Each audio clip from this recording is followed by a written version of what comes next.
All right, welcome back to GotTech the podcast, episode 3, entitled The Porcelain Goddess. Today we are going to go over ways to find your place of creativity.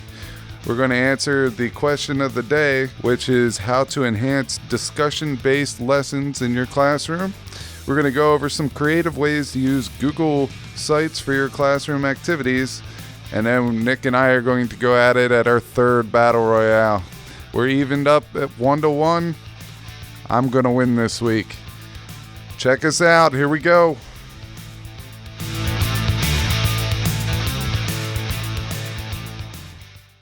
To start off today's episode, we're going to focus on creativity as we ask the question, where do you work that inspires the most productivity and the most creativity when it comes to lesson ideas, lesson creation, and just generally thinking of new things? I know everybody kind of has their own sort of special rituals and locations where they think they get the most out of that time or where you come up with your best ideas. So we just kind of want to get the ball rolling and throw out some experiences we've had with this. And I know, Guise, you and I have talked about this a fair bit. We both have some pretty weird spots where we go to do our best work. Absolutely. So when I was first starting off teaching, I'm a nature guy. I like to be out on the trails. I like to be hiking, camping, fishing, kayaking, all that good stuff. So I used to grade my papers by climbing to the top of this tree that overlooks a creek or a stream. And a lot of times I would be visited by deer and a lot of nature and wildlife, but I would strap myself into the top,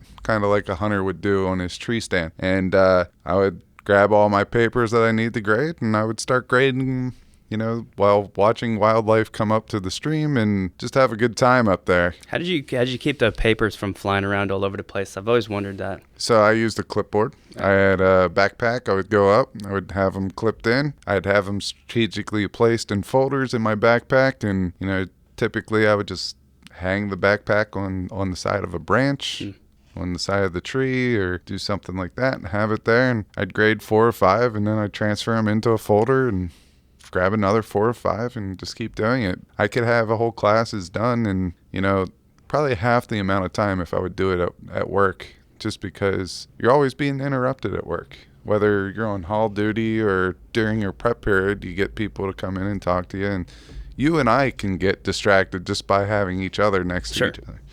So, see, I couldn't do that one because I just want to be looking around at everything. Just personally, every bird that flew by or every animal that walked past, I'd stop and I'd have to watch them, and I probably wouldn't get anything done. I don't know. Like, I need some type of a distraction. Yeah. During the winter time when football's on Sunday, I would have 2-3 games going on.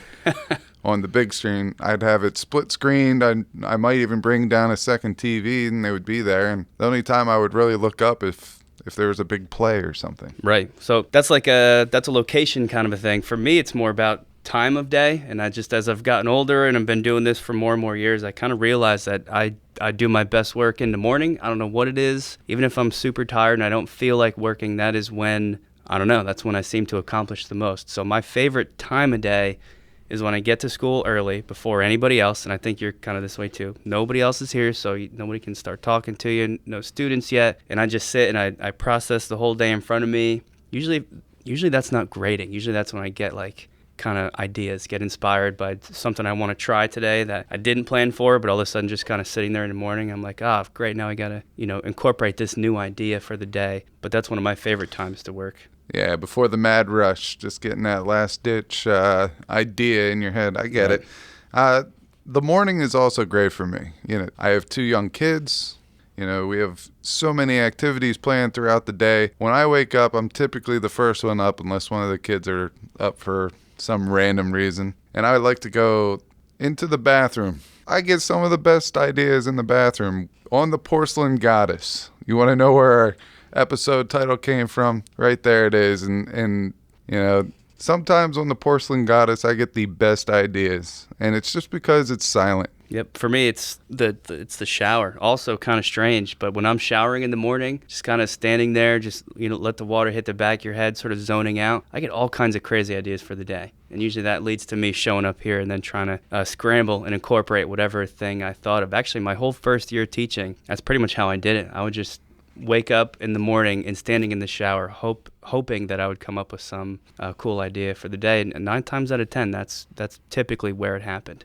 So what is the point of finding that place or that space where you're most clever, where you come up with the greatest ideas, or when you get stuff done, you're more efficient? Well, teachers, we all say that there's not enough time in the day, especially in the school day. So sometimes we have to figure out ways to cut corners. And a simple way of doing this is just finding and identifying the spaces throughout your day that you know that you're most productive. And I think that's very important. So maybe it only frees up 10, 20 minutes a day, but that will add up over the course of the week. So the lesson here, I guess, is to try and identify next time you go through the next day or your next week of teaching. Try and think about what times of the day are best for you, or what locations are best for you, and kind of focus on that to get the most out of those spots and times.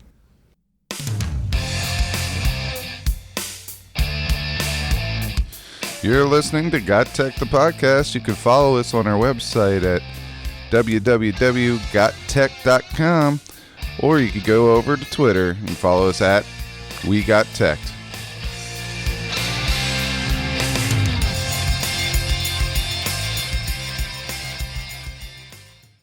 Nick, over the course of the last week or two, I've met with several teachers that want to start incorporating their projects into an online site. And they always ask me whether I recommend Weebly or to go to a different type of site. And I always come back and I think, for our needs here at school, we really should just focus on the platforms that we have in front of us. And one of those platforms is Google, G Suite. And we have Google Sites. New Google Sites is, really taking over. So what I'd like to do is just talk about a couple of different ways in which we incorporate Google Sites into our teaching. Sure. For me, it's working with other teachers to include Google Sites into their teaching. But I've done it in the past. You've done it in the past. We've made a couple together as well. So the first thing that I would like to talk about is claims evidence reasoning. Now, this is a type of activity in which you could do easily and it would be effective without the use of technology. Sure. All right. Should we tell, I don't know if, as the science teachers, we know what that is, but does everybody know what that is? I think it's starting to make its way across, but I'll definitely highlight it as I describe the site. And, all right. And something just to remember is we're going to include examples of each one of these in the show notes. Well, most of these in the show notes. So if you want to see an example, you can go check out the show notes and they'll be there. So the first one we're going to talk about is claims evidence reasoning. And the idea behind this is there's going to be a question. For example, can we save the polar bears?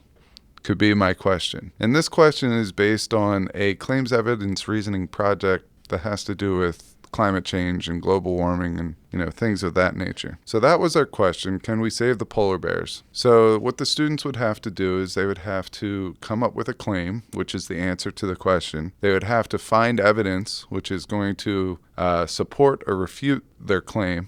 And then they have to provide the reasoning behind it by looking at the data analysis from their evidence. So that's the general claims evidence reasoning, but how can we use this online? How can we use Google Sites to make this come alive a little bit? So for me, what I did is I took a video from the New York Times and I put that on my main page with the question that they have to answer, and it kind of gives them a background. Then I would make a new sub-page or a second page that's off of the home page that basically goes over the claims evidence reasoning, what it is, and how to find that stuff. The next thing I would do is I would tell them that they would have to find evidence, and I would provide some sites that might help guide them, but they're not restricted to those sites. But if they wanted a place to start, they could go there. And that could be a site that links up to the average temperature per year, graphs or the daily temperatures, and they could go through and kind of pick out what's useful to them.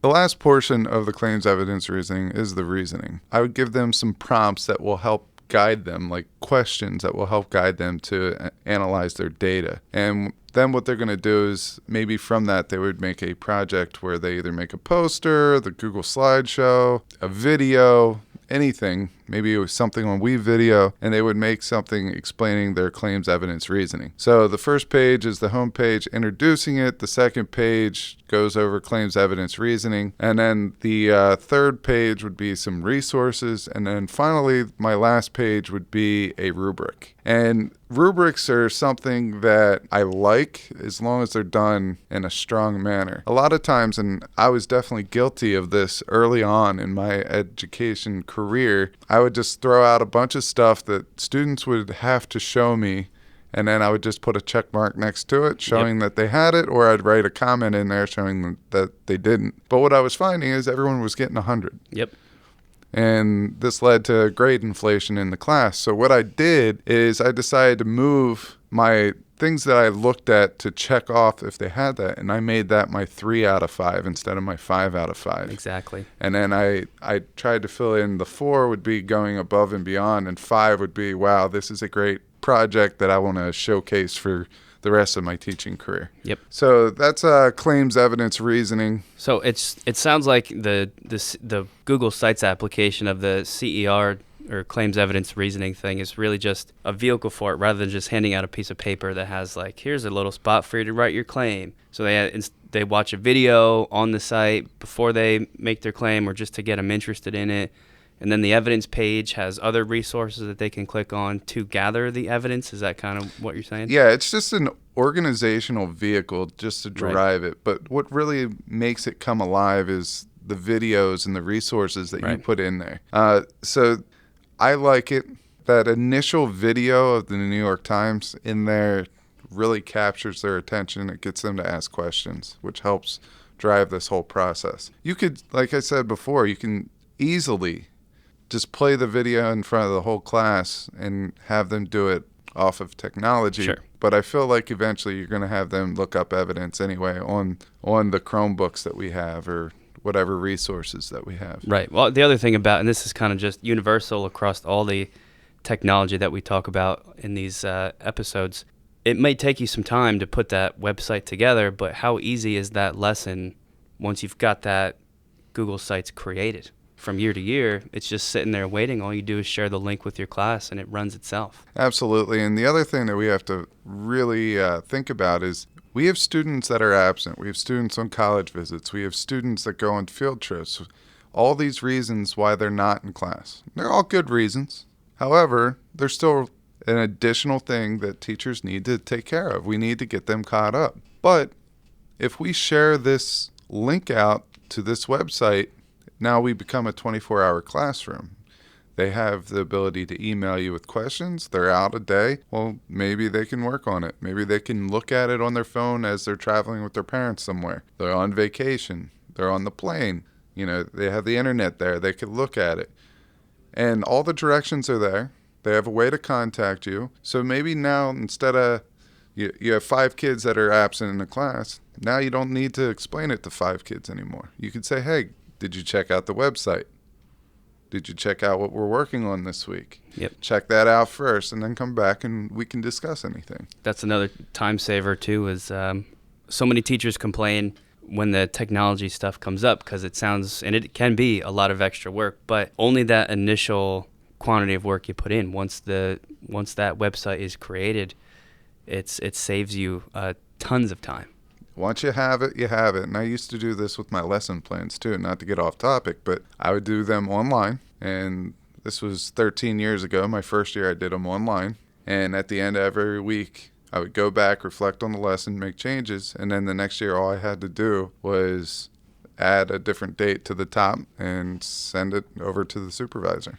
So I'll jump in now with something that I've used Google Sites for. Actually, this is something we worked on together last year.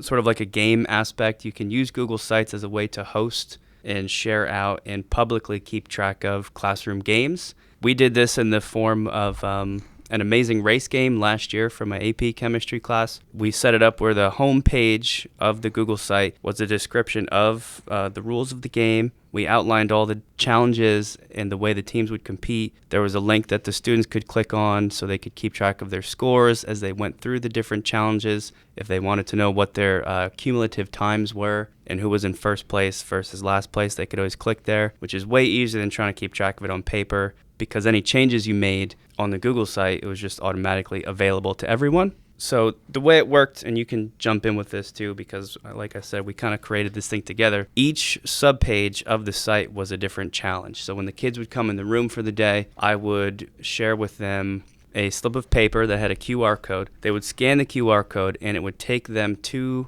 this subpage. And that's how they would find out what their initial challenge for the day was. They would work and compete against one another to complete that challenge. And then when it was done and they could show me that it was done competently, I would give them a second slip of paper with a second QR code that would link to, I think we called that, were those the roadblocks? Yes. That would link to the roadblock subpage where they would find the final challenge of the day, and they would all race based on time to see who could finish it the fastest. So that was just kind of a creative application of running a game that you could do otherwise in class. I could just hand out slips of paper that listed what all the challenges were, but the fact that they were secret, they couldn't see what the challenges were until they got that QR code. The QR code itself was cool. We handed them out special ways.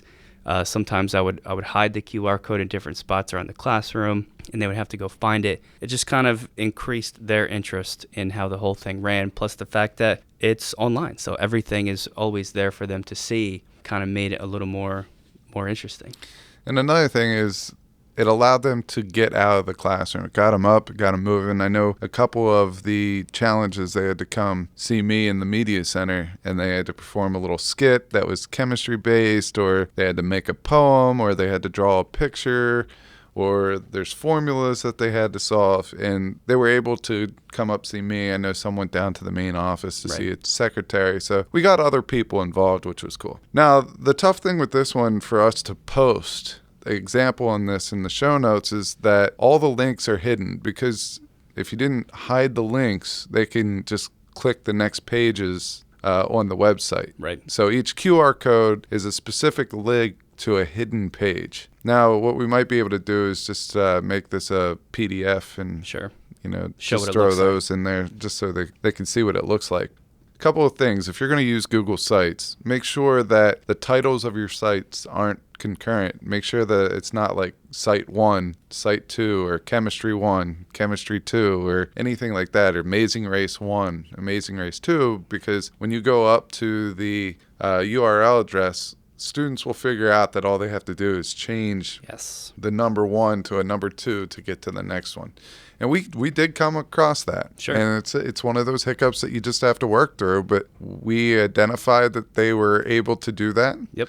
And we told them not to do it. And they didn't anymore. And then they were able to get through it. And then we went back and we made changes to the URLs. But when you change the URL, you're also changing the QR code. So we had to backtrack a little bit. But now that you know that, you'll be a professional at it, and you'll be all good to go there. It does point out one of the interesting features that Google Sites has, which is being able to hide subpages from navigation. With the Amazing Race thing, all the students ever saw was the homepage. All the subpages we're describing that had the individual challenges, the team challenges, they couldn't see those. The only way they could get there was through the QR code, and it's just a real easy, a couple mouse clicks, and you can choose to hide a subpage from people or students being able to navigate there, which is one of the things that makes it so easy. Yeah, Google Sites is amazing in how user-friendly it is. It's really a drag-and-drop type of a platform, which is very nice. All right, well, I'm going to move on to the digital escape the room, and these are activities that I create using a Google website and using a lot of the G Suite products, forms, sheets, drawings. Drawings has become a new favorite of mine. But a digital escape the room is very similar to an escape the room that is in the middle of the city of Philadelphia.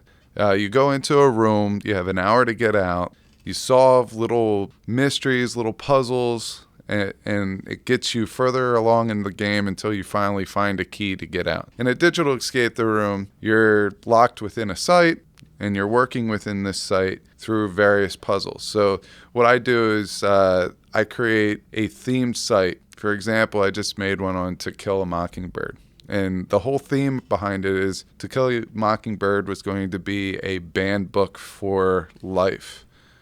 It's been banned in certain areas, certain districts, but now this was going to be a decision whether or not it was going to be banned permanently from all schools across America. And that was the theme behind it. And what they had to do is basically prove the worth of the book to not be banned and to keep it in educational institutions across the United States. To do that, they had to solve certain puzzles. And some of these puzzles were videos of themes within the book, symbolisms within the book, but we use a lot of the G Suite products, like the Google form.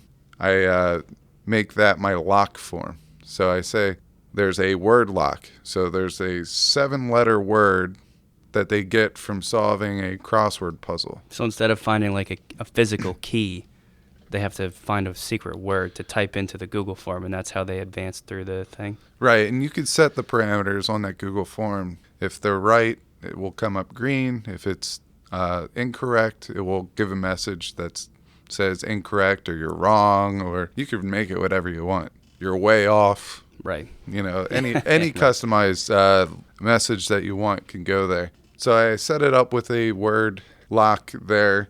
You could do number locks, you could do directional locks, and what I do is I create this form that has it's my template form, and it has all 5 or 6 different types of locks that I use within that Google form, and then they just have to fill in the blank with the correct codes. Cool. So everything in that digital escape the room will come back to that one Google form, which is embedded within the Google site. So the Google site, how does that play into, is that just like they are on the Google site and that is the room?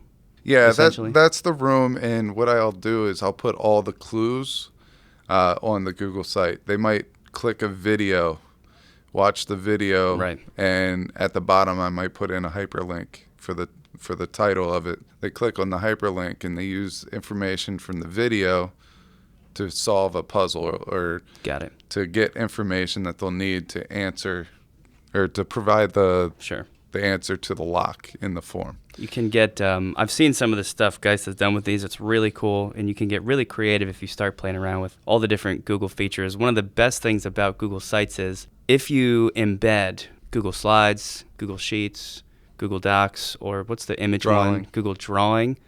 Everything within those just pops up on the web page itself. As the viewer of the page, you almost don't even know any different. You don't know that there's a Google Drawing there. It just looks like it's an image on the web page. But because it's a Google Drawing, you can make different sections of the drawing clickable. So if there's a clock hanging on the wall, you can make that clock a link where the student hovers their mouse over the clock and clicks it, and it links them to a clue, which I think is one of the coolest parts about the G Suite features. Right. Some of the different types of puzzles that you can include in there. I use a jigsaw puzzle, which will include the web address for that in the show notes. I use crossword puzzles. I do a red reveal, which is very cool, and I learned that from an online professional development that I took. Is that the Google Sheets thing where it changes color based on what you type in? No, that's a different one. Okay. That's a Google Drawing, and it's a red reveal. So you take the red lens and you take it over. Oh, that's right. There's like a hidden message there. Right. But you also have the Google Sheets, which you can format each cell. So if you set the formats that if the correct answer is put into that cell, it's going to turn blue. Okay. And that's how I would do a colored directional lock. So I would take a picture of a directional lock and make the north yellow, south orange, east blue, and west green. And I would ask questions in a Google Sheet. They would give me the correct answer to get the colors, which will give them the correct combo. Will you be able to include one of these in the show notes so people could click on one and see what it's like, or are they kind of hidden and that wouldn't really be possible? Once again, maybe I'm working on a professional development for a college course. Sure. And I might have that ready by the time this website or this podcast is ready to go. So these are just a couple of ways that you could use Google Sites. You could really, I like to say, explore the space, because I feel like any type of creativity that you could bring to this, any creative activity that you usually do without technology, you could probably find a way to transform that into a Google site. Just any project. I did it this year as an alternative assessment. Rather than have my kids make like a standard poster where they're just drawing stuff, they've done it so many times. They're keeping they have a running Google site. I assigned each student an element off the periodic table, and over the course of the whole year, they keep creating subpages, applying what they're learning in class to that element. And it's just sort of like this ongoing large project, and it just gives them another way to show what they know that's not a paper and pencil test, and it works really great, and Google Sites just makes it super easy. So we went over several different ways to use new Google Sites to organize our classroom activities, to get them online, to make them more tech-based, to include like a blended learning type vision to it. And we're going to include all these in the show notes, but what we would really like is if some of you guys reached out and also shared some examples of how you incorporated new Google Sites into your lessons. What are ways that you made your projects come alive? You can reach out to us on our Twitter account at GotTechED, and we'd love to hear what you guys have to say.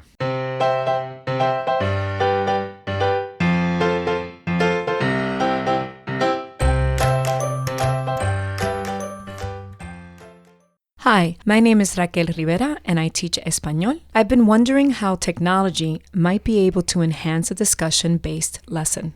Thanks, Raquel. That's a great question, and it's a tough one. I think running classroom discussions is one of the hardest things you could do as a teacher, because it's a lot to keep track of what everyone's saying and make sure everybody has a voice and make sure that all your students are involved. And I think we've got some good technological tools that can kind of help out with that. I know Guise has done a lot with gamification of different things, and I think he'll probably start us off talking about that. Yeah, a little bit about gamification. Gamification is basically, at its stripped down form, making a game out of something that isn't traditionally a game. And the way that you would do that is by adding or introducing game mechanics to the activity. For example, March Madness is coming up right around the corner. Maybe even by the time we produce this show, it might be in the thick of it or slightly after. But if you would take the bracket and you would go fill out that bracket, the bracket itself is not a game. However, if you add points to everyone that you get correct, it becomes more like a game because you're adding some type of a competition there. So game mechanics can include leaderboards, just like I said, getting accumulative points or stars or levels. But all these different factors play in and kind of get kids motivated. We could do a couple of real life examples. How do major corporations get you to keep coming back for more? Okay. For example, Starbucks. Love Starbucks. They give you stars. You go back and you accumulate these stars, and then after a little bit of time, you get a free drink because you reached that level of stars that gives you a free drink. You have levels. So I know a lot of schools are going towards badges where you could be, if you do this, you get a level 1 badge. You get this, you get a level 2 badge.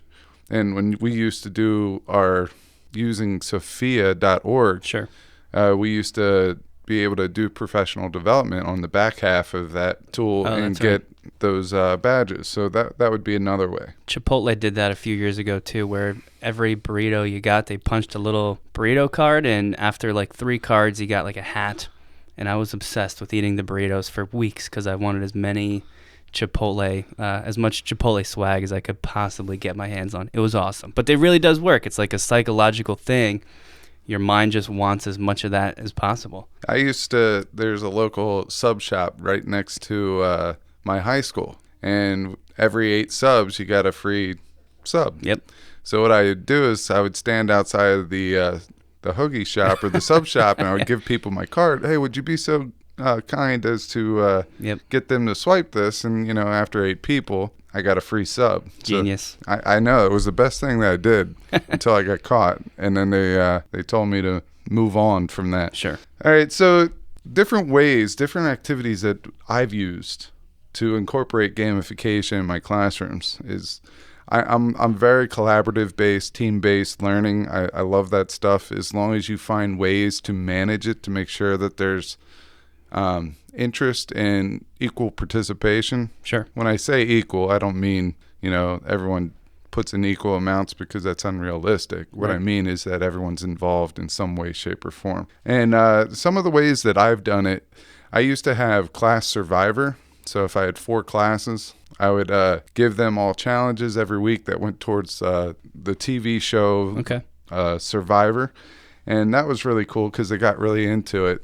The first, couple tasks, if they did the best, they got their flint and their steel to make fire. Right. And they would keep incorporating all these different aspects, but eventually they would have to send someone to Exile Island. Someone that wasn't keeping up with their part got exiled away from, the group, but they could get back in by doing some type of a supplemental activity and get back in. These are all like motivators or like a context for students to have the discussions in? Is that kind of where this falls with the whole... Correct. So based on their discussions, they would get points, and those points would get them, certain tools that they would need to compete in the game. Okay, cool. So you would do it that way. Another thing that I've done in the past is I've created a thermometer.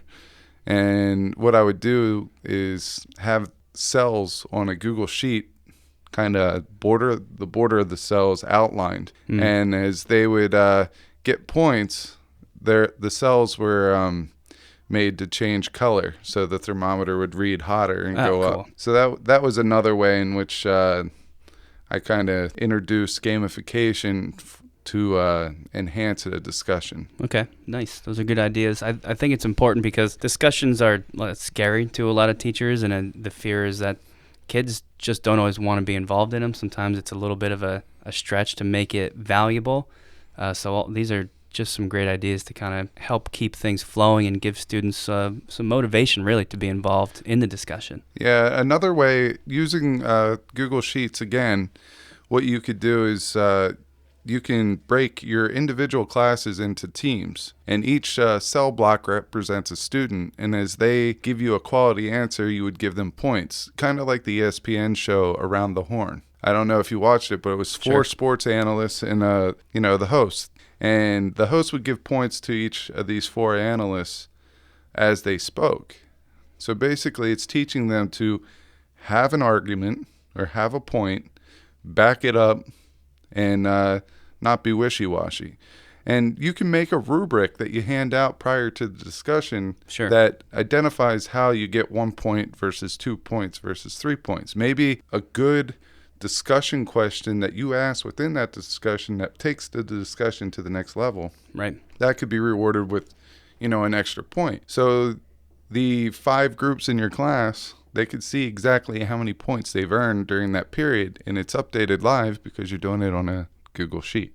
That's cool. Makes sense. I've seen too, this is, I think, mostly with a Socratic seminar format of a discussion where the kids kind of sit in a circle. You can designate certain students who aren't part of the circle to, I think it's called discussion mapping, but you pretty much use generally with a tablet, so you can draw with your finger, and you draw a circle on the tablet and label the name of each student who's in the circle. And as the students make comments or bounce questions off of other students, you draw lines in between them, and you get this map, and you can see the students that talked the most have the most lines going to and from their name, and that'd be a cool way to tie in with some kind of point system as well.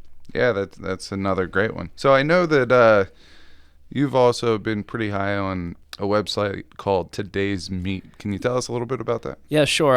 I generally, my teaching style, I like to take almost more of a back seat whenever possible and let the kids run things or put the power in their court. And I found a tool called Today's Meet, which is free, which is always awesome, that really allows that to happen. Pretty much Today's Meet, which you can find at todaysmeet.com, by the way. It's just an online chat room service, but it's one that's specifically designed for teachers. So I'm looking at the page right now just to kind of give everybody a sense of what you'll see there. When you go to todaysmeet.com, there's 2 boxes where you can type things into. It's really simple. One says pick a name, which is the name of your room, your chat room. And then there's another little drop-down menu that lets you choose how long you want to keep it open for, whether it's an hour or a day or a week. And then you just click open, and it gives you a little code that you can send out to your students or whoever really, but generally your students that you want to be in the room. And it's just like a little message board, and they can type comments to each other. So you can have this going during another lesson where they can post questions or as part of a discussion itself, but in a more of a way that doesn't put them on the spot and doesn't put me, the teacher, directly in the driver's seat. There's some pretty cool tools like a projector view, so you can project it up on the screen in a little more of a visually appealing way. It's got a QR code, which is probably the easiest way to share it out to your class, so they can just scan it and it automatically puts them in the room. There's all sorts of other tools, and that's all just with the free version. Now, I did just see there's a special teacher tools edition, but they charge you, it looks like $5 a month for that. And I've not paid it yet, so I'm not sure what's in there, but it looks like they've got some special kind of classroom management things like passwords, and allows you to mute certain students and limit the types of comments they can make, maybe to keep it more geared towards certain points. But I've used it a couple times, and it's a really cool, helpful way to let technology guide some of your classroom discussions. So I guess in closing, we just need to encourage people to find different ways that motivate students, say, in competition. So look at sports and like a certain competitive sport, and look at the characteristics that keeps kids involved in that sport, and then try to take those characteristics and bring them into your classroom as much as you can. So, Raquel, we thank you for your question. We hope this helps you out a little bit. If you have a question, you can tweet us at GotTechED.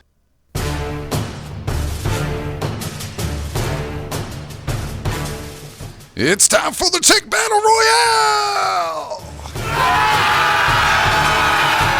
That's right. It's time for our third Tech Battle Royale. Nick, you squeaked it out before. I mean, I'm talking small nose hair type of a win across the finishing line before I got my foot over. I don't know about that. Yeah, I mean, it was tight. Last week was music category, and it was a Credibox versus his Flowcabulary. Very similar products. Flowcabulary allows you to integrate a little bit more, I think. But if you need a quick opening beat or something, you want to get really creative with your students, or the students want to get really creative, I think Credibox is the easy way to go. Well, let's get started with the categories for today so we can tell everybody what I'm going to beat you in again. Oh, those are fighting words right there, my friend. So we have a bunch of categories on our Wheel of Tech. They are productivity, video and screencasting, learning management systems. We have a bunch of specific course-related categories like STEM, language arts, history, art, and music. We also do browsers and navigation, fun and games, spinner's choice, and then teacher and student favorites. So how about, guys, why don't you spin the wheel? Why am I spinning the wheel?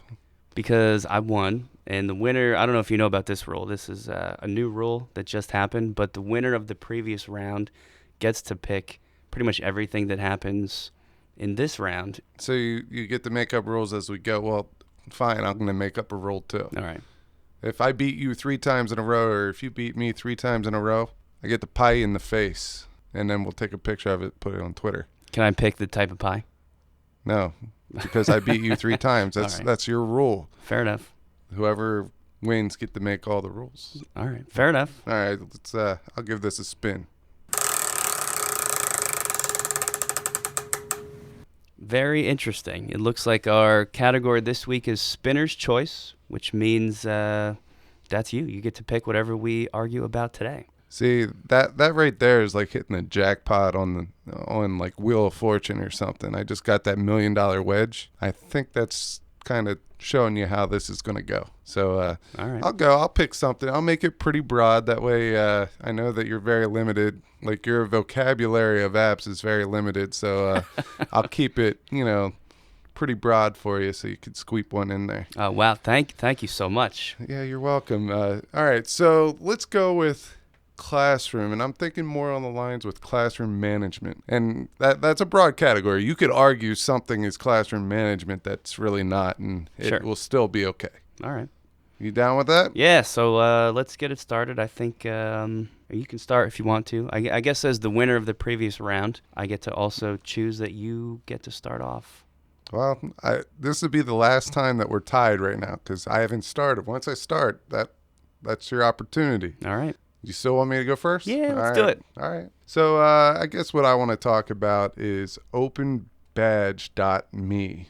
Okay, we're getting into standards-based grading and having to perform to standards, having to prove that our students are coming up to the standards that we're setting before them. And some schools are going away from the A, B, C, D, F grades or the pass-fail grades and going towards standards-based grading. So they have to meet standards in one way or another. There's several ways that they could do that. There's several grading systems, but this is just talking about standards. And what a badge system is for teachers, it allows a teacher to create a visual representation of a standard. For example, you teach chemistry.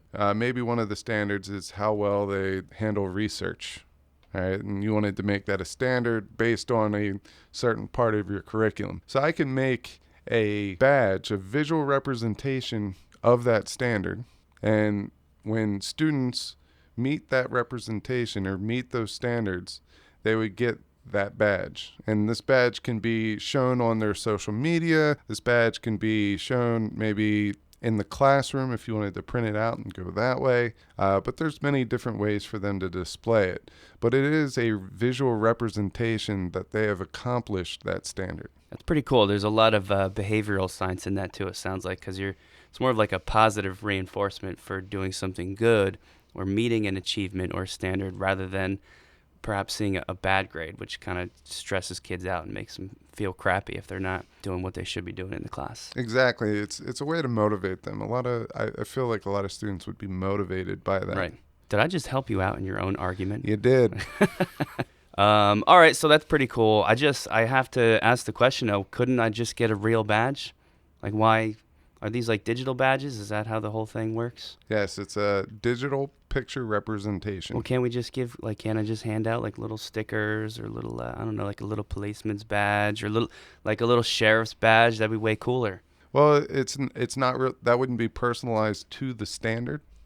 So they want to show that they're very diverse in their knowledge. And if you keep giving them a sticker or a smiley face or a badge, a metallic badge, which costs probably a decent amount of money. Oh, that's true. Money, yeah. I mean, that's coming out of your pocket. Right. This is something that's created online that you can hand out. All right. Well, I guess, there you go, people. If you like badges, then you could go for openbadges.me. I got one too, though, which I think I'm going to go for the simplicity angle in this round, just because classroom management is so broad. We could argue so many things. So we'll keep it nice and focused. My resource is a widget built off of teachstarter.com. I'm not arguing for teachstarter.com, just to be clear, but I do want to mention to people that, especially if you're an elementary school teacher, which I am not, but if you are, you should definitely check out teachstarter.com. They have tons and tons of really cool education resources. Almost too many things to mention. I'm just looking at some of them right now. There's topics like literacy, science, social studies, history, geography, and it's just full of all kinds of lesson plans and writing tasks and classroom themes within each of those categories. There's so much cool stuff at teachstarter.com. But anyways, what I'm arguing for specifically is one of the widgets from teachstarter.com, which is a random name selector. It's one of my favorite ones, just because of how easy it is to use. Also free. Free is always really good. The way it works is you go to the random name generator, you type in a bunch of first names separated by commas.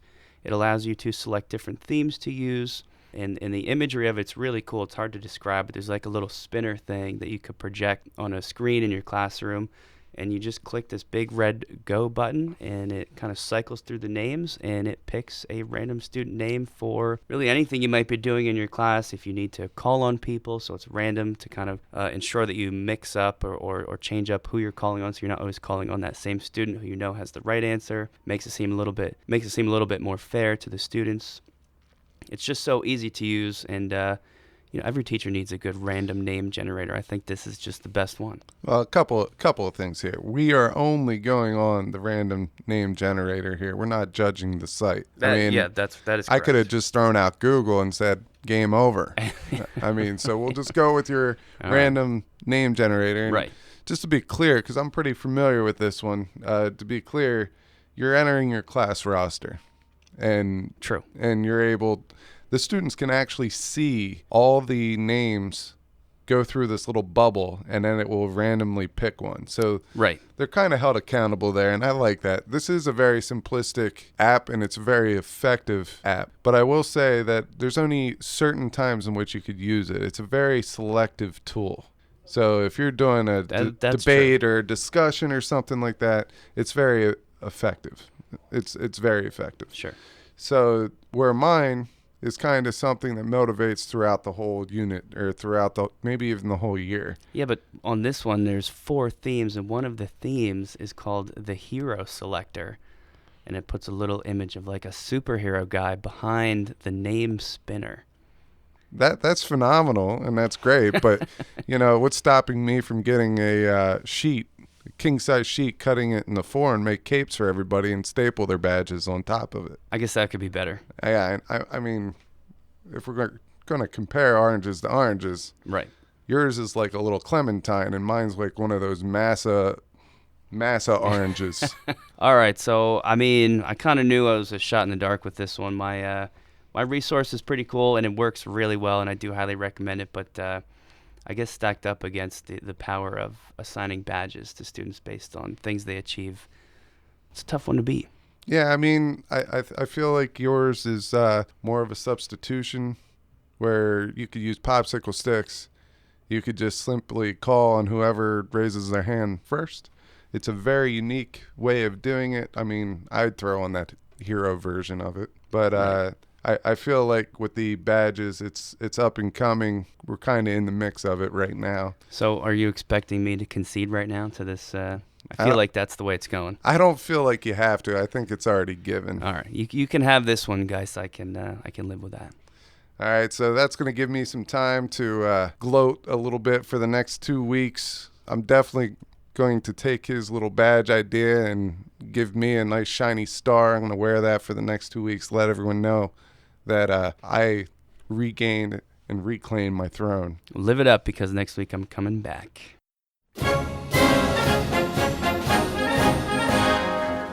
Well, there you have it. I take down Nick for my second Tech Battle Royale victory. Nick brought us the random name selector tool. It is a very good tool that you can bring into your discussion-based lessons. It is a fair and equitable way to choose students to participate in these discussions. I brought us the Open Badge tool. The Open Badge allows teachers to make a digital representation of a student's achievement as a way to motivate and reward students for meeting the standards that they set within their classes. Now, for my victory speech, I'm going to turn to my wife's cell phone.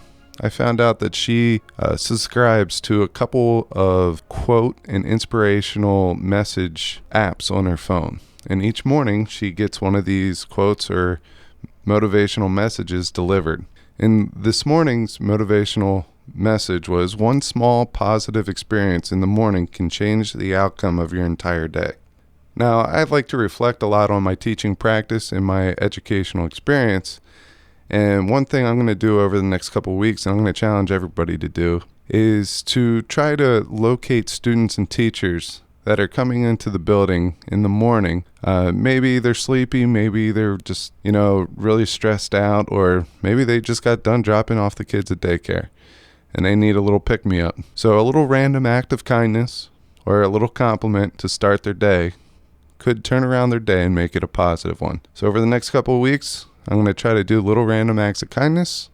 I'm going to try to give some compliments that allow students and teachers and anyone else in the building to really start their day right and maybe get more of a positive atmosphere in our school. So I challenge you to do the same. Until next time, you can reach Nick and I on our Twitter page at GotTechED or on our website where our blog and podcast is located, and that's www.gottechd.com.